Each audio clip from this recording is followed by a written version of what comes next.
أشهد أن لا إله إلا الله وحده لا شريك له وأشهد أن محمدا عبده ورسوله أما بعد فأعوذ بالله من الشيطان الرجيم بسم الله الرحمن الرحيم الحمد لله رب العالمين الرحمن الرحيم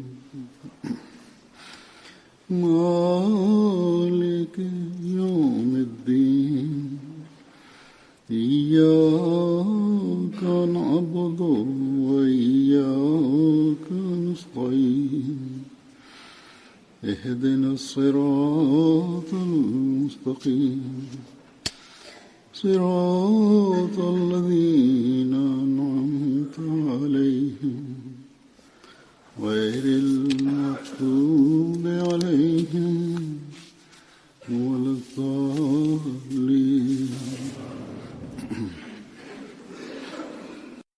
Am vergangenen Freitag habe ich ein Zitat vom verheißenen Messias ﷺ verlesen, in dem er über den allgemeinen Zustand der muslimischen Welt sprach, dass wenn sie nicht in diesem elenden Zustand wären und sich nicht gänzlich vom Islam entfernt hätten, welchen Grund hätte es, dass ich dann entsandt worden wäre?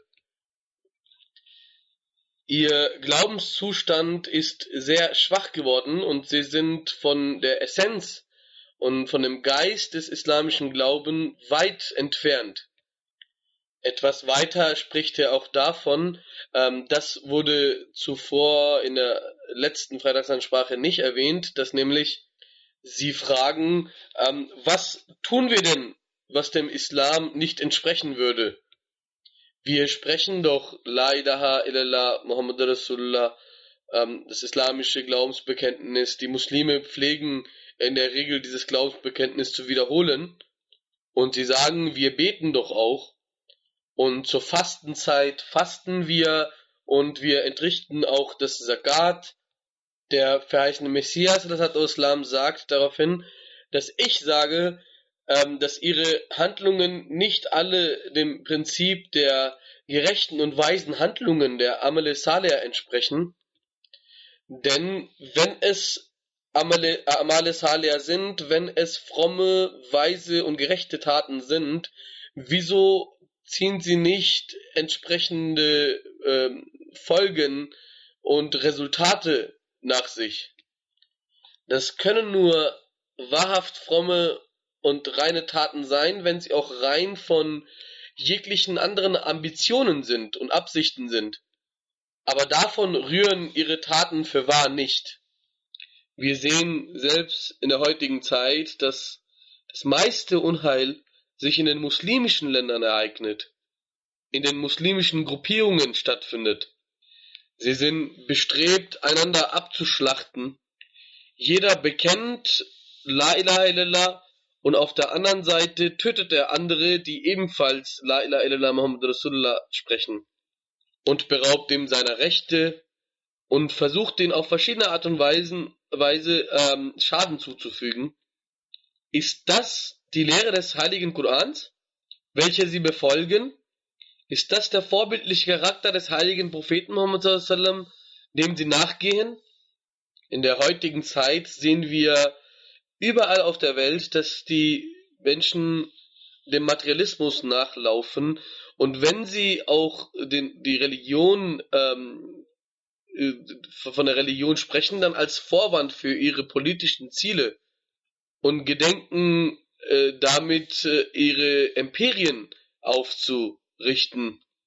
Über den Charakter des heiligen Propheten Muhammad sallam gibt es eine Aussage von Hazrat Aisha radhiyallahu anha, die in goldenen Buchstaben aufgeschrieben werden sollte, nämlich Kana Khuluquhul Quran.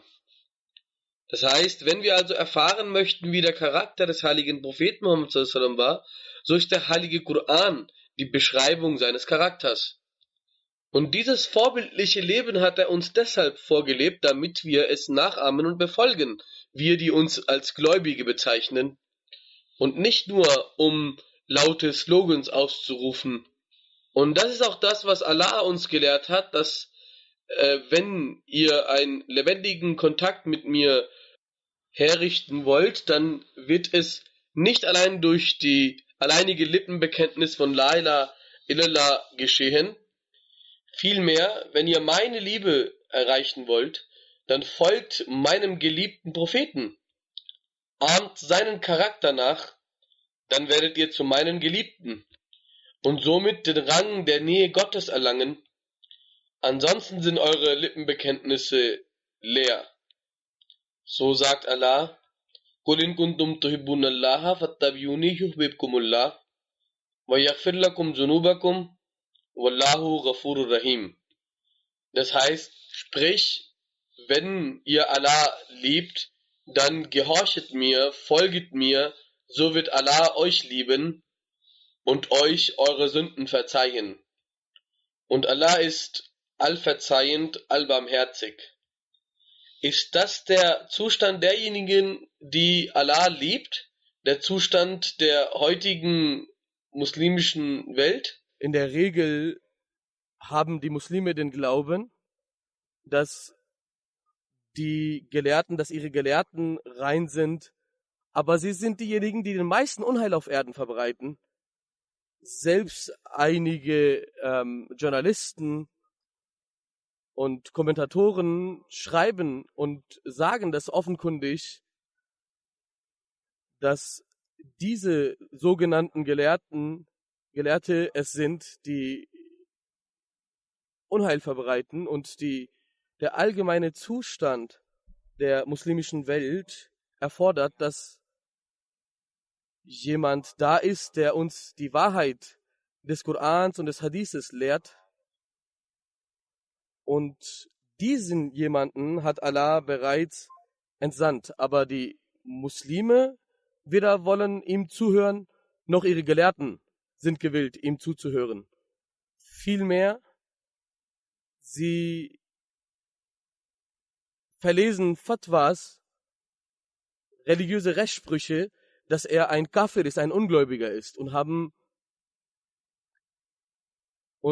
sind immerzu bestrebt, täglich ihm dem verheißenen Messias Islam vorzuwerfen, dass er allein um weltliche Interessen zu verfolgen und zu verwirklichen, diese Gemeinde gegründet habe. Wir wissen, dass er der wahre Geliebte des heiligen Propheten Muhammad sallallahu alaihi wasallam war. Und nur für die Befolgung seiner Scharia, seinen Glaubenspfad, hat Allah ihn entsandt. Das Wissen und die tiefe Erkenntnis des heiligen Korans ist nur durch wiedererlangt worden. Er hat an jeder Stelle und zu jeder Zeit uns geleitet durch das Licht des heiligen Korans. So auch in diesem Vers, قُلْ إِن كُنتُمْ تُحِبُّونَ اللَّهَ فَاتَّبِعُونِي يُحْبِبْكُمُ اللَّهُ. Das hat er an verschiedenen Stellen erörtert, erklärt. Und das sind die Sachen, die uns zu dem geliebten Allahs machen und uns dazu verhelfen, aus dem Unheil herauszukommen. Außer diesen gibt es keinen Weg für die Muslime. Für ihren Erhalt, um den Frieden in ihren Ländern zu etablieren und zu gewährleisten, und um den Islam und seine Erhabenheit der Welt zu präsentieren. Das wird nur dann geschehen, wenn der heilige Prophet Muhammad sallallahu alaihi wasallam wahrhaft gefolgt wird. Ansonsten sind es leere Lippenbekenntnisse, La ilaha illallah Muhammadur Rasulullah und Muhammadur Rasulullah. Ich habe einige Auszüge ausgesucht, die diese Koranstelle erklären. So sagt er, dass die innere Spaltung der muslimischen Welt nur wegen der Liebe der Welt gekommen ist. Denn wenn die Liebe Gottes verfolgt wäre, dann hätten sie ihre Einheit erhalten können. Jetzt, wo durch die Liebe zu der Welt eine Spaltung eintrifft, wie kann man diesen Leuten es erklären, wenn sie dem heiligen Propheten Muhammad sallallahu alaihi wasallam nicht auf Schritt und Tritt befolgen? Allah hatte gesagt, Kun in kuntum tuhibbullah fattabi'uni yuhibbukumullah. Sprich, wenn ihr Gott liebt, dann folgt mir, gehorchet mir, Allah wird euch zu Freunden machen, zu seinen Freunden machen. Wenn aber anstatt der Liebe Gottes und der Befolgung des Vorbilds des heiligen Propheten Muhammad sallallahu alaihi wasallam, wenn anstelle dessen die Welt und ihre Liebe in den Vordergrund rückt, ist das dann die wahre Befolgung der Lehre des heiligen Propheten Muhammad sallallahu alaihi wasallam und seinem Charakter? War er bestrebt, die Welt zu erhaschen? Hat er die Rechte Allahs oder die seiner Geschöpfe missachtet? War er ein Heuchler, Gott bewahre? Hat er die Welt vor der Religion, vor dem Glauben vorgezogen? Nein. Die wahre Befolgung ist, dass man den verheißenen Messias Islam auf Schritt und Tritt folgt und dann wird man sehen, wie Allah seinen Segen walten lässt. Aber wenn wir heute den praktischen Zustand der muslimischen Welt uns anschauen, dann ist es ein klarer Beweis dafür, wenn sie in dieser Zerstörung liegen und einander bekämpfen, was sie eigentlich befolgen. Muslimische Länder gehen zu anderen nicht-muslimischen Staaten und flehen Hilfe gegen und betteln Hilfe gegen muslimische Länder. Und der Sachverhalt vom Iran derzeit, die ganze Europäische Union hat sich sogar dagegen gestellt. Sogar hier hat jemand eine Kolumne geschrieben in Großbritannien, dass das Vorgehen, dass die ganze Welt sich gegen den amerikanischen Präsidenten hinsichtlich Iran, der Iran-Politik gegengestellt hat. Es gibt nur 3 Länder: Israel, Amerika selbst und Saudi-Arabien. Nur diese haben sich hinter den amerikanischen Präsidenten gestellt. Saudi-Arabien ist das muslimische Land, was einem nicht-muslimischen Land erlaubt, gegen ein muslimisches Land Krieg zu führen. Und das ist der Zustand der Muslime heute. Und genau das hat auch der verheißene Messias Islam beschrieben, dass ihr untereinander gespalten seid. Wie kann Gott euch seinen Segen bescheren? Erläuternd, wie der Mensch wahre Wohltaten vollbringen kann, sagt der verheißene Messias Islam, wie man Gott erreichen kann und wie man den Segen Allahs auf sich ziehen kann und wie der verheißene Messias Islam selbst die Segnungen erlangt hat und die Preise Allahs erlangt hat, sagt er, auch gegen mich gibt es Rechtsprüche der sogenannten Ulama, dass ich abweichen würde von der Lehre des heiligen Propheten Muhammad sallallahu alaihi wasallam. Der verheißene Messias Islam sagt, ich sage es ehrlich und wahrhaft, dass es keinen Menschen geben kann, der tatsächlich Gottes Liebe und seine Nähe erlangen will und von den Lehren profitieren kann, bis er nicht auf dem höchsten Grad sein Ego, sein Nafs bereinigt. Manche Leute gibt es, die sogar mit Gott sprechen, Offenbarungen erhalten. Der verheißene Messias Islam sagt, diesen Zustand kann man nicht erlangen, bis man sich nicht verloren hat, vollkommen aufgegeben hat in der Befolgung des heiligen Propheten Muhammad sallallahu alaihi wasallam. Und das ist das, was Allah in diesem Vers sagt. in kuntum tuhibbunallaha fattabi'uni yuhibbukumullah, und die praktische Umsetzung dieses Prinzips bin ich in der Zeit, sagt der verheißene Messias Islam, weil ich Offenbarungen von Gott erhalte, weil ich mit Gott spreche. Wieso ist es passiert? Weil er dem heiligen Propheten Muhammad sallallahu alaihi wasallam vollkommen gefolgt ist und gehorsam ihm gegenüber war. Und wenn Menschen sagen, dass er den Rang des heiligen Propheten Muhammad sallallahu alaihi wasallam erniedrigt hätte, da entgegnet der verheißene Messias Islam, dass die höchste Stufe der Reinheit und diese Stufen, die er selbst erlangt hat, nur durch die Befolgung der Gebote und des Vorbild des heiligen Propheten Muhammad sallallahu alaihi wasallam bekommen hat. Nur derjenige, der das auch selber erst ihm gefolgt ist und dann von Allah auch die Bescherungen erhalten hat, seine Segnungen erhalten hat, das ist derjenige, der diesem Prinzip gefolgt ist und deshalb Allah ihn zu seinem Geliebten gemacht hat.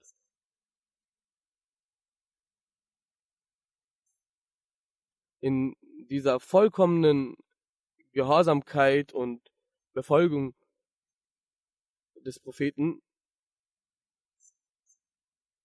darüber sagt der verheißene Messias Islam, dass er entsandt wurde, damit er die Erhabenheit des heiligen Propheten Muhammad sallallahu alaihi wasallam und seine Stellung wieder etabliert.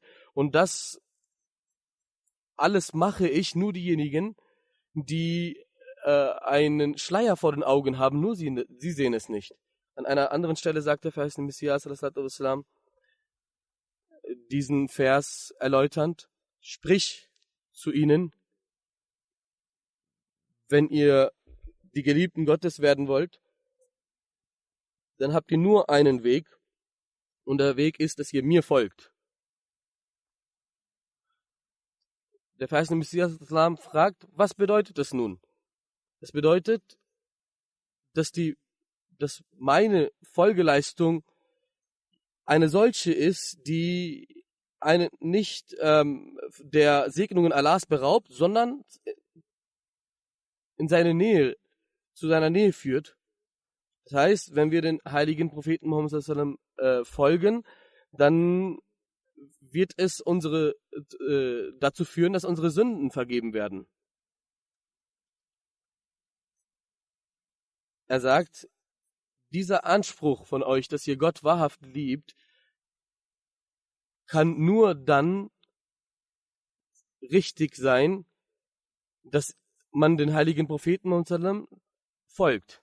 Dieser Vers zeigt, dass der Mensch durch keine selbst erfundenen Übungen kann und durch seinen selbst ernannten Weg das Licht Gottes nicht genießen, den Segen Allahs nicht erhalten, solange man nicht vollkommen dem heiligen Propheten Muhammad sallallahu alaihi wasallam folgt und bereit ist, jeglichen Tod auf sich zu nehmen, der bekommt das Licht des Glaubens und die Liebe Allahs, die rein ist von jeglicher anderen Liebe.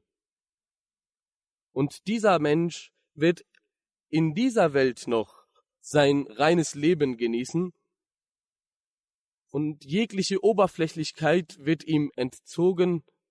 Genau darauf zielt auch dieses Hadith, in dem der heilige Prophet Muhammad sagt, ich bin derjenige, der die Toten wiederbelebt. Also spirituelle Toten zu wiederbeleben. Diejenigen, die ihm folgen, werden zu den Geliebten Allahs. An einer anderen Stelle erläutert er diesen Vers ferner, um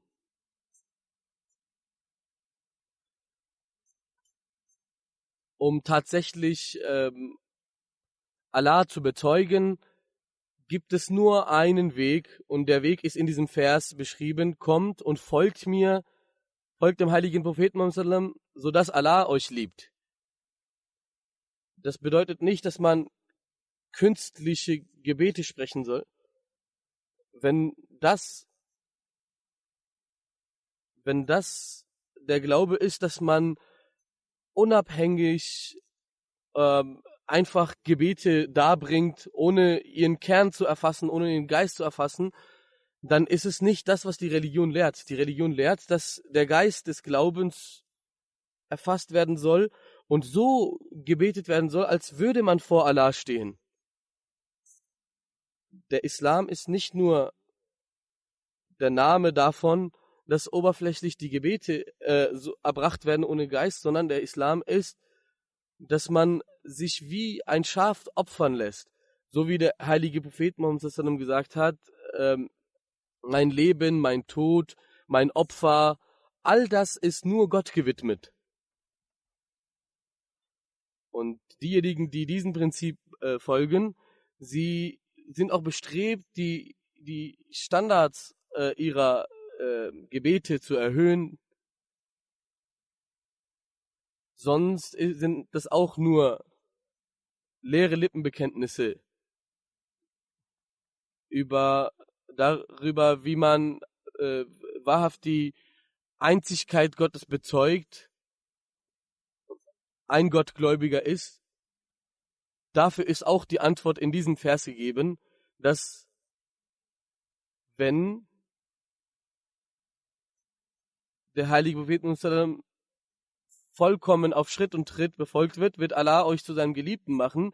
Die vollkommene Befolgung der Lehre des heiligen Propheten und seines Charakters wird zu einem Menschen zeigen, dass er der vollkommene Bezeuger dessen war, dass Allah eins ist, und diesen Rang kann niemand erreichen, und deshalb muss man den heiligen Propheten Muhammad sallam folgen, und das ist auch der Grund, wieso der Allah den heiligen Propheten Muhammad sallam als das vollkommene Vorbild bezeichnet hat.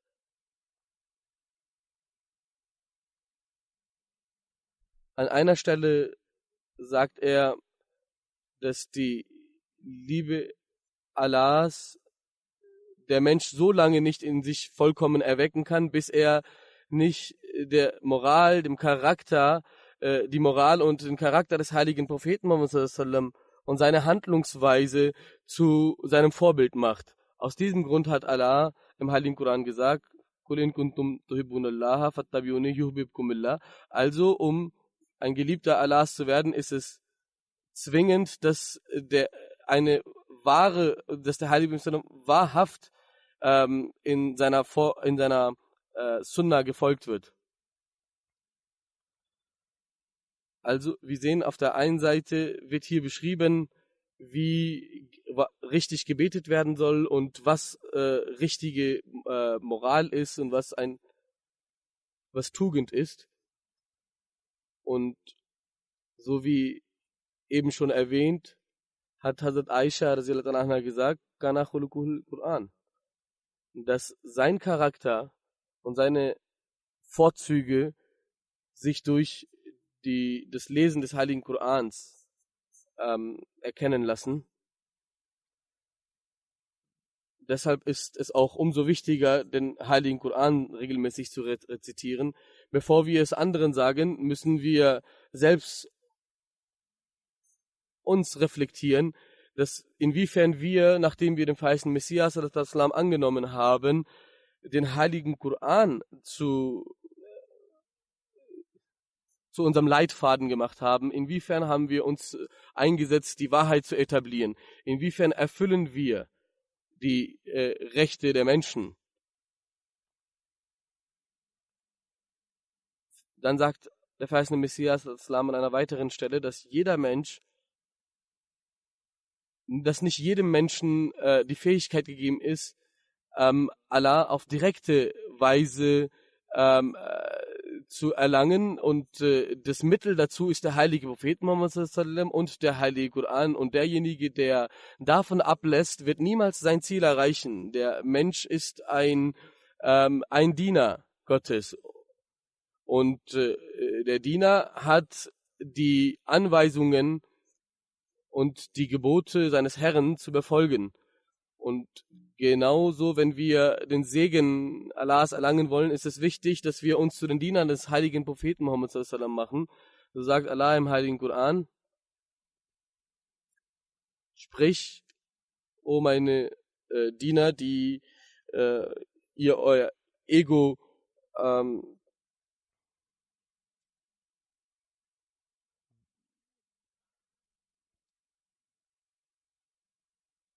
die euer Ego bekämpft habt, um diesen Standard zu erreichen, ist es wichtig, dass wir jedes einzelne Gebot befolgen. Denn dieses Prinzip in dem Vers heißt, wenn ihr Gott lieben wollt, dann müsst ihr vollkommen gehorsam sein dem heiligen Propheten Muhammad sallallahu alaihi wasallam gegenüber und euch selbst völlig aufgeben. Also ist ein sehr sündiger Mensch, wenn einer, der sehr viele Fehler gemacht hat und Sünden begangen hat, wenn er dem heiligen Propheten sallam vollkommen Gehorsam leistet, dann kann er auch zum Geliebten Allahs werden.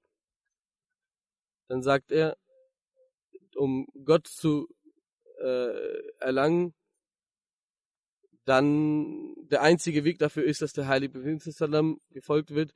Viele Menschen machen beim Tod ihrer Geliebten verschiedene Traditionen. Es sollte diese ganzen falschen Traditionen sind entgegen der Lehre des heiligen Propheten Muhammad sallam. Vielmehr sind es sogar ein Spott dem heiligen Propheten gegenüber, wenn wir solche neuen Traditionen einführen zu solchen Anlässen. Und diejenigen, die solche Erneuerungen und falschen Traditionen in den Islam eingeführt haben, das sind die sogenannten Gelehrten der Zeit. Der verheißene Messias sagt, ein solches Handeln zeigt, dass sie den heiligen Propheten Muhammad sallam nicht als vollkommen erachten, denn sonst hätten sie den Glauben nicht erweitern und ändern müssen. Das sollte denjenigen dazu verhelfen, mal selbst in sich zu schauen, die uns vorwerfen, von den Lehren des heiligen Propheten Muhammad sallam abgewichen zu sein. Der heilige Prophet sagt also sozusagen im heiligen Koran, wenn ihr Allah lieben wollt, dann müsst ihr mir folgen und er wird euch lieben und euch eure Sünden vergeben. Der verheißene Messias sagt, solange der Mensch nicht der wahre Befolger der Lehre und der Person des heiligen Propheten Muhammad sallam ist, wird er nie dieses Licht erlangen, was seine Lust und sein Ego tatsächlich stillen kann. Wenn wir also unser Ego zähmen wollen, dann müssen wir und den heiligen Koran befolgen wollen, dann müssen wir den heiligen Propheten Muhammad sallallahu alaihi wasallam befolgen. Die wahre Erkenntnis Allahs setzt voraus, dass wir den heiligen Propheten Muhammad sallallahu alaihi wasallam folgen. Wenn wir von den Sünden bereinigt werden wollen, müssen wir dem heiligen Propheten Muhammad sallallahu alaihi wasallam folgen. Und dann gelangen wir zu dem Rang, über den der heilige Prophet Muhammad sallallahu alaihi wasallam so beschrieben hat, dass die Ulama, also dass die Gelehrte meiner Umma so sind wie die Propheten von Bani Israel, von den Kindern Israels. Aber die Gelehrten heutzutage sind keineswegs, die diesen Rang bekleiden, wie Propheten wären. Dann sagt der verheißene Messias sallallahu alaihi wasallam über den Rang des heiligen Propheten Muhammad sallallahu alaihi wasallam, dass der größte Rang des heiligen Propheten Muhammad sallallahu alaihi wasallam dieser war, dass er den Allah vollkommen geliebt hat, aber damit auch andere, die sich diesem Rang nähren können, hat er gelehrt, Kul in kuntum tuhibbunallah fattabi'uni yuhibbukumullah, wenn ihr Gott lieben wollt, dann folgt mir, so wird Gott euch auch lieben. Der verheißene Messias sagt, denkt darüber nach, wenn der vollkommene Gehorsam dem heiligen Propheten sallallahu alaihi wasallam gegenüber zu einem Geliebten Gottes macht und Gottliebenden macht, was wollen wir mehr? Und dann sagt er, der verheißene Messias, weiterhin derjenige, der sagt, dass man Erlösung erlangen kann, ohne den heiligen Propheten Muhammad sallallahu alaihi wasallam zu befolgen, dann ist es eine Lüge. Denn Allah sagt im heiligen Koran, Kul in kuntum tuhibbunallaha fattabi'uni yuhibbukumullah. O Prophet Muhammad sallallahu alaihi wasallam, spricht zu ihnen, wenn ihr Gott liebt, dann kommt und folgt mir, dann werdet ihr zu den Geliebten Gottes werden. So kann kein Mensch Erlösung erlangen, der dem heiligen Groll gegen den heiligen Propheten Muhammad sallallahu alaihi wasallam in sich hegt.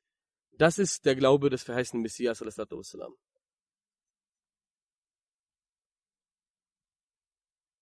Der Rang des heiligen Propheten Muhammad sallallahu alaihi wasallam, und dieser wurde in einer Frage- und Antwortsitzung vor einem Christen als Thema angesprochen. Er sagte daraufhin, führte über den Rang des Jesus sallallahu alaihi wasallam, Isa sallallahu alaihi wasallam an, dass Jesus sallallahu alaihi wasallam über sich gesagt hat: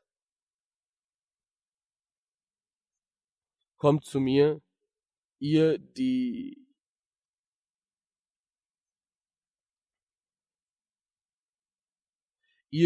träge seid und ermüdet seid, kommt zu mir, ich werde euch aufnehmen, ich bin das Licht und ich bin der den Weg weist, ich bin derjenige, der das Leben beschert, kommt zu mir.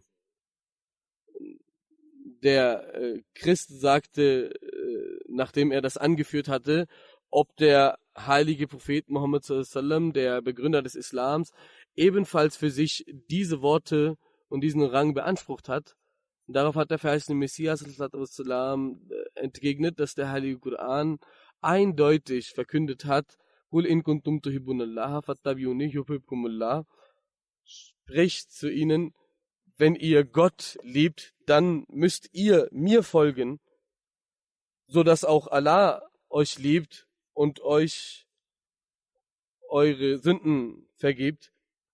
Diese Aussage des heiligen Propheten und im heiligen Koran überragt die Aussage von Masih a.s., von Jesus a.s., denn er hat lediglich gesagt: Ihr sollt verkünden, derjenige, der mir folgt, er wird der Geliebte Gottes sein und von den Sünden rein von den Sünden werden. Aber derjenigen, den Gott selbst als einen solchen ernannt, das war die Zeit, wo überall die Christen in dem damaligen Indien missioniert haben und die Muslime nicht befähigt waren, den Islam zu verteidigen und den Rang des heiligen Propheten und seine Erhabenheit auf eine solche Art und Weise darlegen, dass die Nicht-Muslimen davon inspiriert würden. Und in dieser Zeit hat der verheißene Messias sallallahu alaihi wasallam sie bekämpft und ihren Vorwürfen entgegnet. Und er war derjenige, den Allah gesandt hatte, um den Islam zu verteidigen und die Erhabenheit des heiligen Propheten Muhammad sallallahu und seinen Rang zu etablieren. Und dieser Kämpfer Allahs hat durch Argumente alle Vorwürfe widerlegt. Und das haben auch die damaligen Muslime offen zugegeben und eingestanden. Sogar die Vorfahren jener, die heute gegen uns sind. Vor einiger Zeit hat Dr. Israrul Haq, der inzwischen verstorben ist, ebenfalls gesagt und eingestanden, dass in dieser schweren Zeit des Islams der Begründer der Ahmadiyya Jamaat, Mirza Ghulam Ahmad, al-Islam, ist derjenige war, der den Islam verteidigt hat und die Erhabenheit des heiligen Propheten etabliert hat. Kein anderer muslimischer Gelehrte ist dazu fähig gewesen. Und dann hat er auch feste Argumente dafür geliefert, dass Hazrat Isa a.s., Hazrat Jesus a.s. bereits verstorben ist. Entgegen der Annahme der damaligen Muslime, er sagt diesbezüglich, dass derjenige allein sich als Gläubiger erachten kann, der den heiligen Propheten Muhammad sallallahu folgt. Und nur er kann zu diesem Rang gelangen, denn Allah hat festgelegt, Qul in kuntum tuhibbunallaha fattabi'uni yuhbibkumullah. Wenn ihr Allah liebt, dann folgt mir, damit Allah euch zu seinen Geliebten macht. Der verheißene Messias sallallahu alaihi wasallam sagt, Liebe erfordert, dass eine Liebe und eine Verbundenheit zwischen den Liebenden herrscht. Und der Tod als solcher ist eine Tat, die der heilige Prophet ebenfalls vollzogen hat. Wer also kann außer dem heiligen Propheten und entgegen seines Vorbildes in dieser Hinsicht für sich beanspruchen, ewig zu leben? Wenn jemand tatsächlich den heiligen Propheten liebt, würde es niemals für sich wollen, dass er ewig lebt, noch könnte er diesen Glauben haben, dass er über jemand anderen denkt, dass er ein ewiges Leben erlangt. Der verheißene Messias sagt, die Liebe zu dem heiligen Propheten erfordert, dass wir, wenn wir den heiligen Propheten als verstorben erachten, wie können wir dann beanspruchen, dass wir Jesus a.s. als lebend erachten? Deshalb ist es zwingend, die Liebe zum heiligen Propheten fordert von uns, dass wir Masih, also Jesus a.s., den Messias, als tot deklarieren. Auf der einen Seite beanspruchen, den heiligen Propheten zu lieben und auf der anderen Seite zu glauben, dass Jesus a.s. noch lebt. Das ist ein Widerspruch. Der verheißene Messias a.s. ist in der heutigen Zeit derjenige, der den Islam in jeglicher Hinsicht verteidigt hat und seine Schönheit präsentiert hat.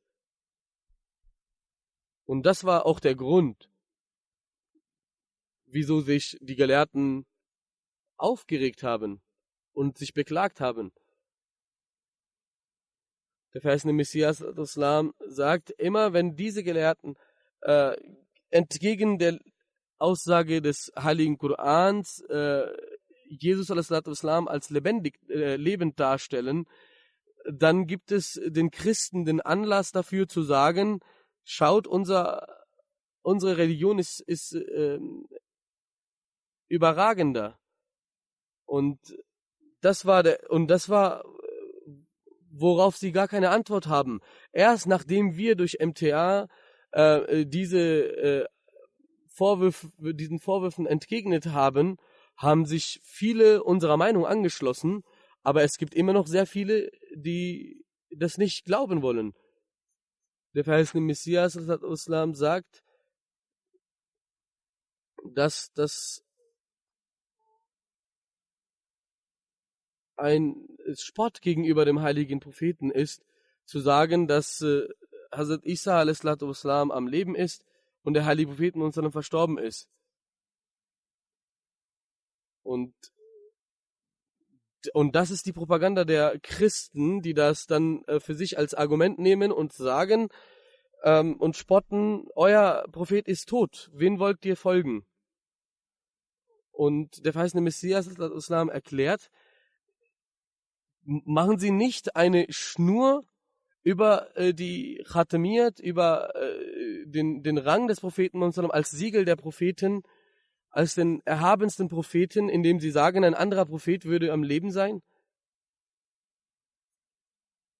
Derjenige, der einen anderen Propheten als lebend darstellt und den heiligen Propheten Muhammad sallam als tot, das ist der Beginn für ihre Unglückseligkeit. Auf der einen Seite, sagt der verheißene Messias, Islam, sagen sie, dass der heilige Prophet Muhammad sallam der höchste aller Propheten ist, und auf der anderen Seite glauben sie und sagen, dass er im Alter von 63 Jahren verstorben ist, und obwohl Allah und ein anderer Prophet würde immer noch leben, obwohl Allah im Heiligen Koran sagt, der Segen Allahs auf dich ist am höchsten, am größten. Und diejenigen, die sagen, dass der heilige Prophet Muhammad sallam verstorben ist, lügen. Denn der heilige Prophet Muhammad sallam besitzt solche Vorzüge, die kein anderer Prophet besitzt.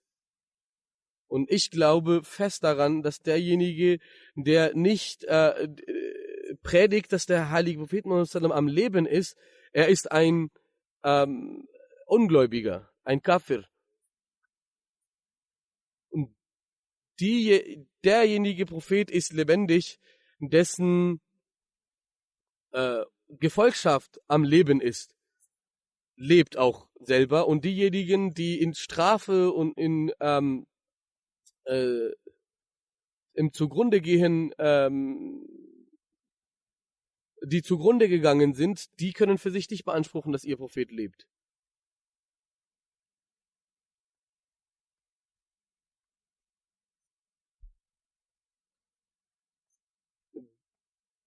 Diesen Einwand zu entgegnen, dass nach dem heiligen Propheten Muhammad sallam kein Prophet kommen kann, entgegnet der verheißene Messias Islam so, dass der Segen der Prophetenschaft nur durch den heiligen Propheten Muhammad sallam weitergegeben wird, denn er ist der vollkommene Prophet, und nur in seiner Befolgung hat Allah mich, den verheißenen Messias Islam, entsandt als Propheten. Der verheißene Messias Islam sagt, nur durch den Segen Allahs habe ich diesen Rang der Prophetenschaft erlangt und nicht durch persönliche Vorzüge.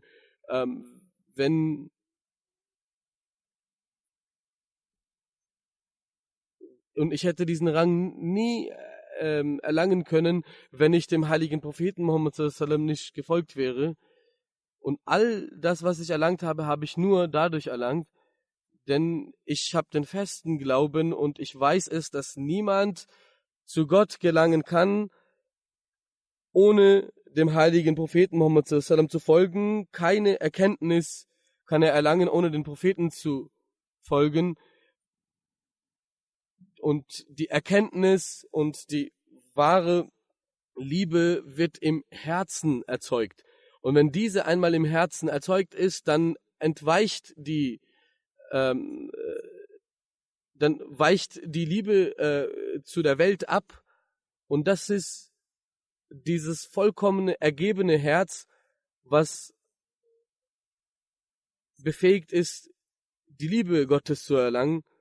Und all das ist ein Vermächtnis des heiligen Propheten Muhammad sallam und seiner Gefolgschaft.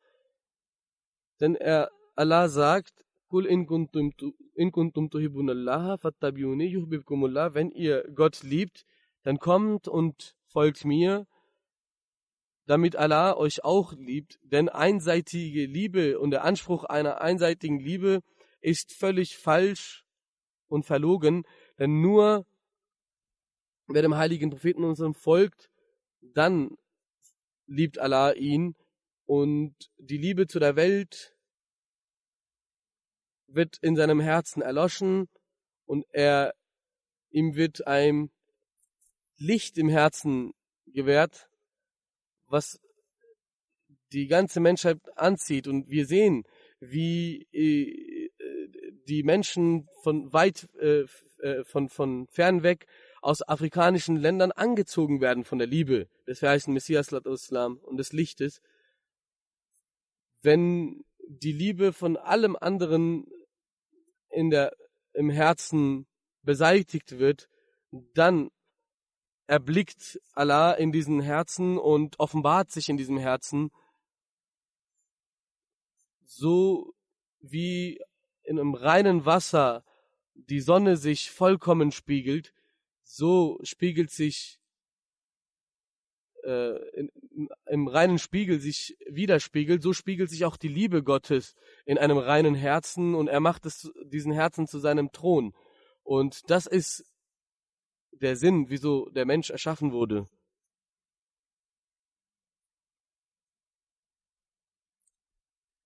Der verheißene Messias Islam war der vollkommene Liebende des heiligen Propheten Muhammad sallam und ist ihm auf die vollkommene Art und Weise gefolgt.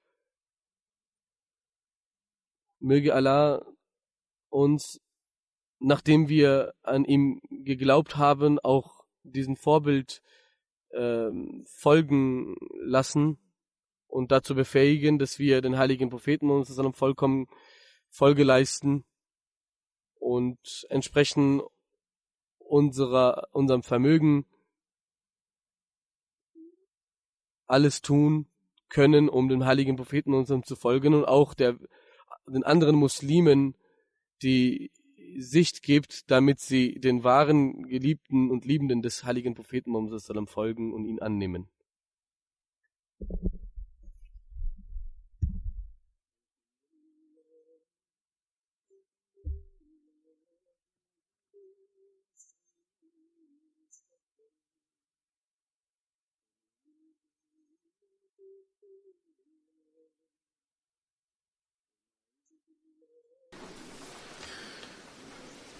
الحمد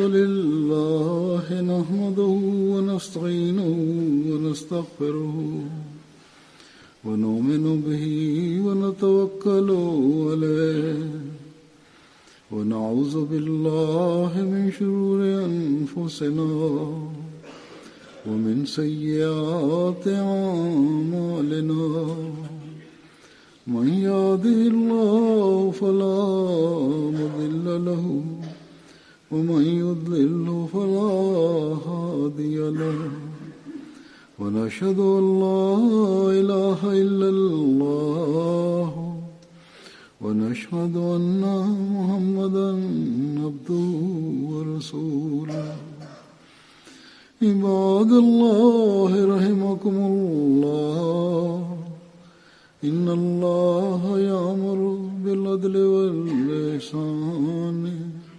وإيتاء ذي القربى وينهى عن الفحشاء والمنكر والبغي يعظكم لعلكم تذكرون اذكروا الله يذكركم وادعوه يستجب لكم ولذكر الله أكبر